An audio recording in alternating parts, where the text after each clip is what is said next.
Okay, so welcome to another Tesla Adventures video.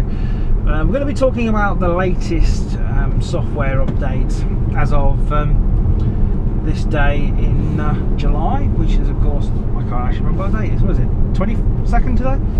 22nd July 2017. So we've had what we believe is the Silky Smooth update now. The previous version was the one that everybody thought was Silky Smooth, which was anything but. The overtaking on the motorway on autopilot was quite difficult. It was so difficult, it wasn't really difficult, it was more jerky. The passengers in the car seemed like they're on a bit of a roller coaster and swaying left and right as the indicator came on and the car moved over. So that one wasn't certainly a favourite amongst the Tesla drivers that are on the UK owners groups. So, just getting stared at there by somebody on trade plates, as you do. We're going to have a look at the autopilot now on an A road here in Leicestershire, and it's the A47, and we're going to see how it copes, because this road is quite mixed. It's got some tight twists and turns in it. It's got a speed limit of 50 miles an hour, but the thing to remember is that the autopilot's not really meant for this kind of road. It's meant for the motorways or dual carriageways and divided reservations. It works best on because it obviously senses the cars around. The road's not too they're not too sharp at turns. But obviously, eventually, Tesla wants to make cars automated and full driverless. So these are the kind of things that the autopilot features are going to have to cope with. So let's see on this road this morning, while it's nice and quiet, what happens and what it does. Obviously, if there's cars around me, I'm going to stop it or make sure that I'm fully in control. I'm not going to take my hands off the steering wheel because you shouldn't do that anyway. I've seen lots of videos of people on the internet doing that. Why would you do that? It's your life. It's not clever. Anyway, first corner we're going to want to try is this one coming up. So there you go, the double beep of the auto steer on now. So the car is now in control. I'm not forcing the steering. I've got both hands on the wheel and the car's slowing down. It's negotiating the corner nicely. So let me put the power graph up so it might give you a better idea of what the car's doing if you can't see the dash 100%. So the car's on Tack, that's traffic aware cruise control. We've got the auto steer function on as well, that's indicated by the blue steering wheel. We've got the blue lines on the side of the car on the road, if you like. Now here we go, first, right, no input from me there, that was all the car, so it corrected it when it saw it. It was a little bit late for my liking. So here we go, it's following the lines, got a car on the other side of the road there, just a car pulled out in front of me and not a glitch. In the last software version, that car pulling out in front of me would have probably made the car slow down. So I think a little bit better there on anticipation. Now what's it going to do here? This Jaguar coming the other way is a bit close to my side of the road. Yep, still holding the 50 mile an hour, autopilot's good, it's sitting in the centre of the road. Nothing behind me at the moment, as you can see. The power consumption's quite good realistically. Just in case you're wondering, this is a Model S60D. It's the baby of the group, you know, the one you can't buy anymore, and I love it. So yeah, we're still in a steep position. We're not breaking the speed limit. Tack's on. It's coping with the bumps. Yep, it did steer a little right there. I don't know why, but obviously as it went over that bump. So this is a crest of a hill, and then the road turns, and let's see what it does now. I'm ready to take more. It's braking, and that wasn't me, no input from me. So yeah, you can see what happened there. The car was a little unsure. Okay, so this is the one. I've taken it off. I wasn't liking that. It didn't give me any confidence. So the speed limit's dropping to 30 here, so I'm going to drop it before we get in the zone. So the car's pulling down to the 30. Now, tight corner, probably one of the two tightest corners we'll see, and it's slowing down 25 miles an hour and it's going around it itself. So the car's slowed down, but it has gone round the corner. Speed back up to 30 now. That's the speed limit for this little section of the road. As you can see here, we've got a car here slowing down, and it's reading the road. Yep, but it's down to 20. Bit jerky. That's not so smooth. Now this is the tight one. I'm going to cover the brake here because I don't know what it's going to do. It's starting to speed up. No, I'm not happy with that. I've overridden that. You could say there's a bit of confidence there in the car. Speed limit's back up to 40. Set the Tack back to 40, so we're going to knock the autopilot back on. Speed limit set to 35 here. It's going round the corner on its own. No, it's still braking. I've got traffic behind me now, so yeah, we're going to pack that in now. I've got traffic behind me, so it's slowed right down there. So I think it's fair to say autopilot on this kind of road with tight corners is not really very good yet. But remember, we are trying to get it to do something it's not really designed to do at the moment, but it's certainly going to need to do in the future. So yeah.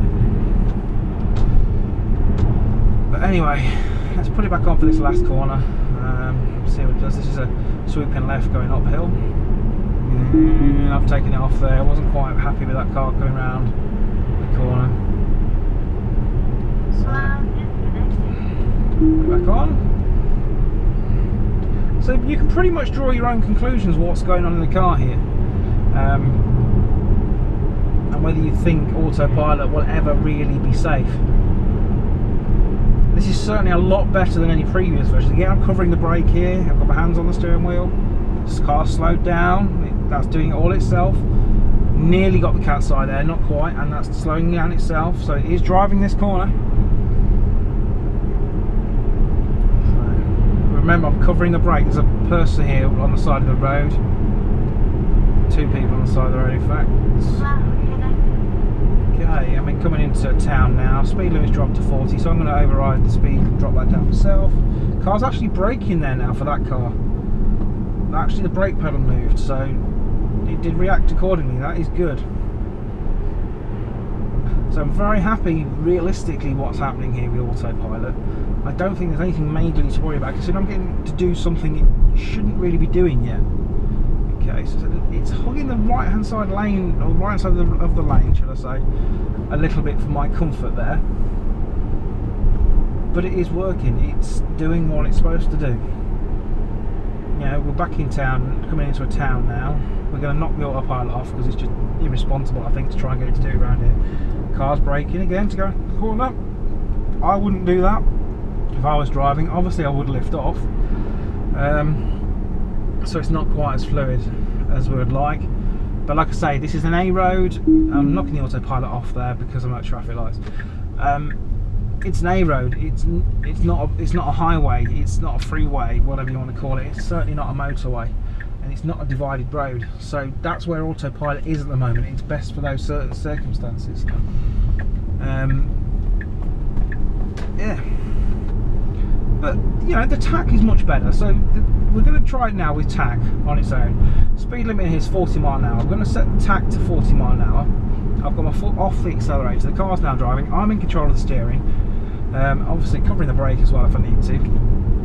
So the Tack I use is normally set on 4. So let's bang that down to number 1 and see what happens. See how close that's going to get.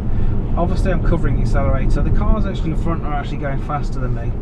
I'm not going to break the speed limit on the video. I'm certainly not going to do that intentionally anyway, because that would be irresponsible.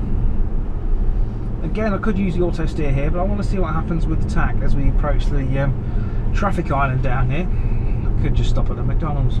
That'd be nice. Could have a coffee. Maybe not. Anyway, back on track.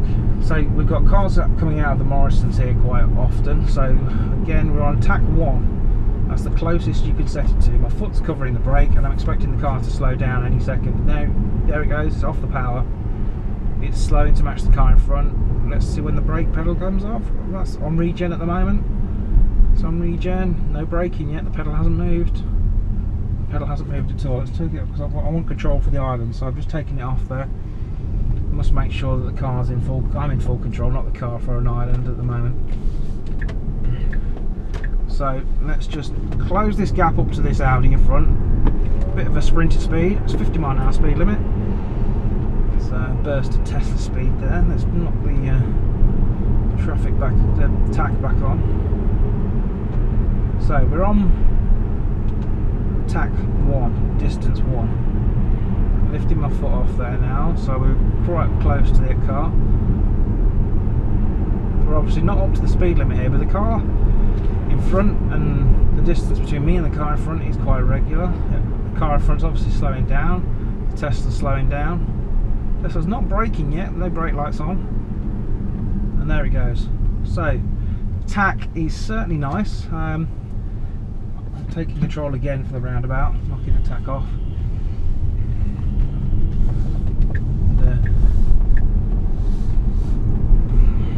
You might have just heard the speed, the suspension changing there. So obviously I've been down here before and gone off on that side road with the speed bumps. So set the Tack back to 50. Get the old pull. Okay, I'm going to get close to that car in front, but not too close.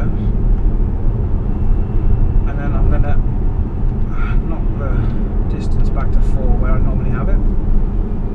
Tack is on, but my foot's on the accelerator. So now I'm going to lift off because I'm pretty sure the gap will change.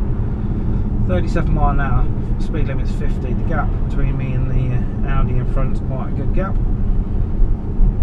So in summary, really, autopilot this version, it's certainly very silky smooth. It doesn't accelerate hard, it doesn't brake too hard. The Tack obviously follows a nice distance in the car in front.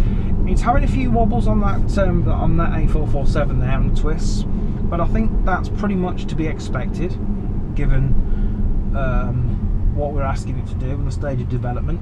Remember, it does say in the manual that it's not designed for that yet, so I think we'll bear that in mind.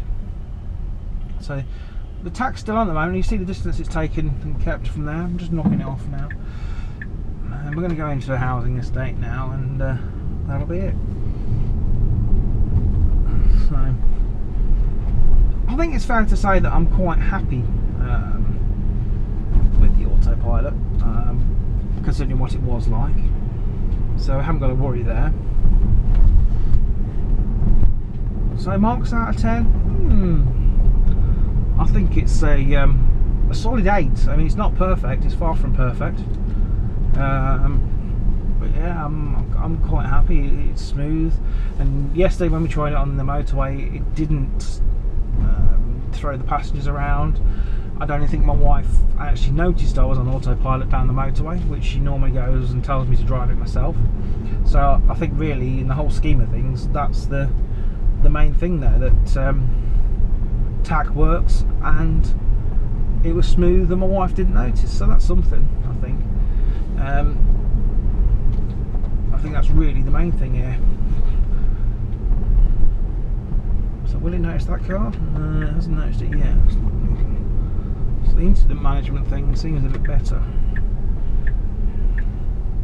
What I want to try just before we sign off this video is if it'll reverse park, because I don't know how many people are actually seeing the reverse park on the autopilot too. I'm just knocking off to a local car park. I'm not sure it's going to work in here because there's no white lines on the spaces, and to be frank, I can't drive past the space probably like you would in a normal car park.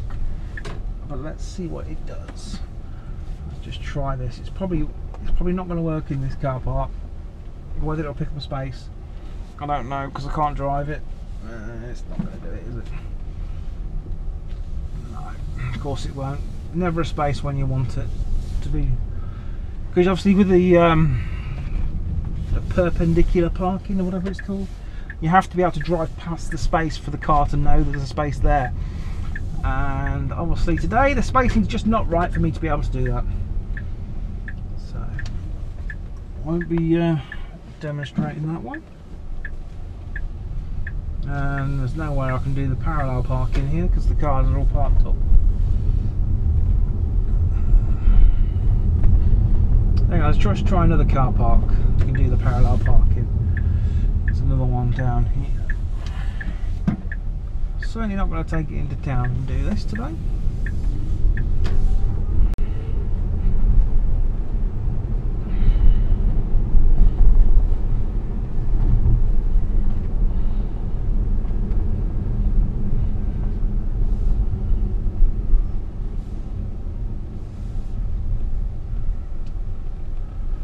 Can we demonstrate it in here? That's the question.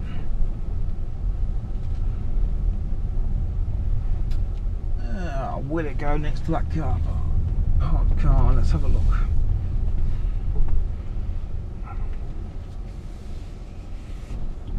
Will it realise there's a space?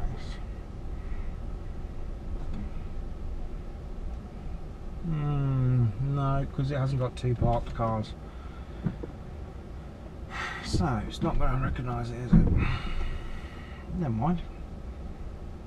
Let's just try it. Move it backwards a bit. See if it does alone. No. Well, we'll slam that back into this parking space. Straddle this stupid speed bump.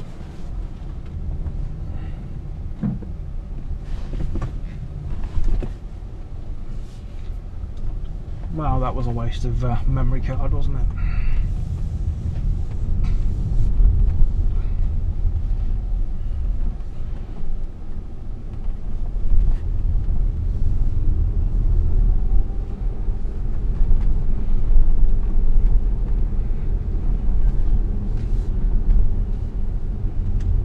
Never anywhere to park when you want it. Loads of spaces though. Could have done with two parked cars and space between them, that would have been great, but never mind. Anyway, so thanks for joining me on this Tesla Adventures video.